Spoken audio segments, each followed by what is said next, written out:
வணக்கம் friends, welcome to சுபீஸ் wonderland. இன்னைக்கு நம்ம பார்க்க போகிற ரெசிபி கேரளா ஸ்டைல் முட்டை பலாடை தாங்க செய்ய போகிறோம். இது சூப்பரான பிரேக்ஃபாஸ்ட் ரெசிபியாக இருக்குங்க.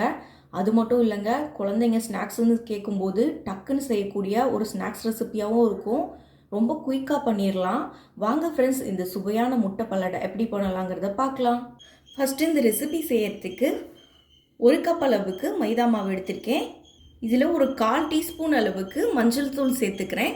மஞ்சள் தூள் நம்ம கலருக்காக தான் சேர்க்குறோம். நீங்கள் மஞ்சள் தூள் வேணான்னு நினச்சிங்கன்னா நீங்கள் ஸ்கிப் பண்ணிக்கலாம். ஒரு முட்டையை இதில் உடச்சி ஆட் பண்ணிக்கிறேன். இதிலே 1 பிஞ்ச் அளவுக்கு உப்பு சேர்த்துக்கிறேன்.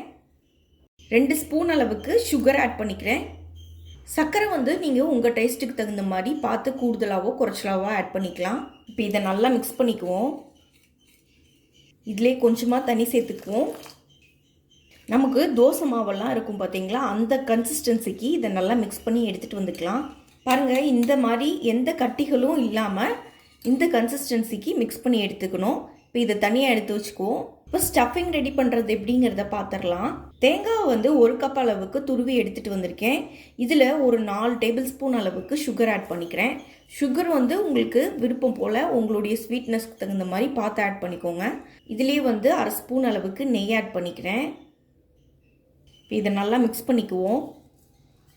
நீங்கள் நெய்யில் முந்திரி இல்லை ட்ரை ஃப்ரூட்ஸ் ஏதாவது ஃப்ரை பண்ணி கூட இதில் ஆட் பண்ணிக்கலாம்.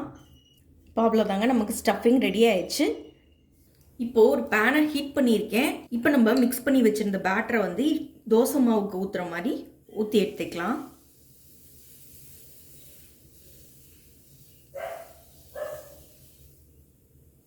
இது வேக வைக்க ரொம்ப நேரம் எடுக்காதுங்க, ரொம்ப குயிக்காக வந்துடும். இப்போ எண்ணெய் லைட்டாக இது மேலே அப்ளை பண்ணிக்கிறேன்.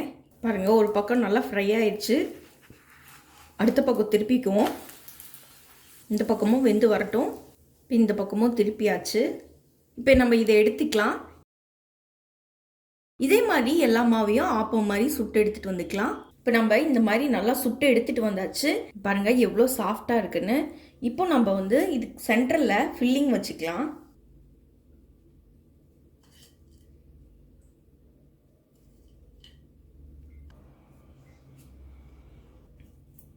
இந்த மாதிரி ஃபில்லிங் வச்சுட்டு ரோல் பண்ணிக்குவோம்.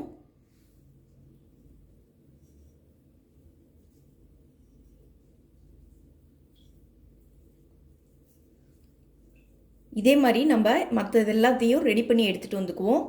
இப்போ ரொம்பவே சுவையான முட்டை பலாடை சூப்பராக ரெடி ஆயிடுச்சு ஃப்ரெண்ட்ஸ். கண்டிப்பாக நீங்களும் இந்த ரெசிபியை ட்ரை பண்ணி பார்த்துட்டு உங்கள் கருத்துக்களை மறக்காமல் கமெண்ட் பாக்ஸில் தெரிவிங்க ஃப்ரெண்ட்ஸ். மீண்டும் இன்னொரு நல்ல ரெசிபியோடு உங்களை மீட் பண்ணுறேன். அதுவரை உங்களிடமிருந்து விடைபெறுவது சுபீஸ் ஒண்டர்லேண்ட். தேங்க்யூ.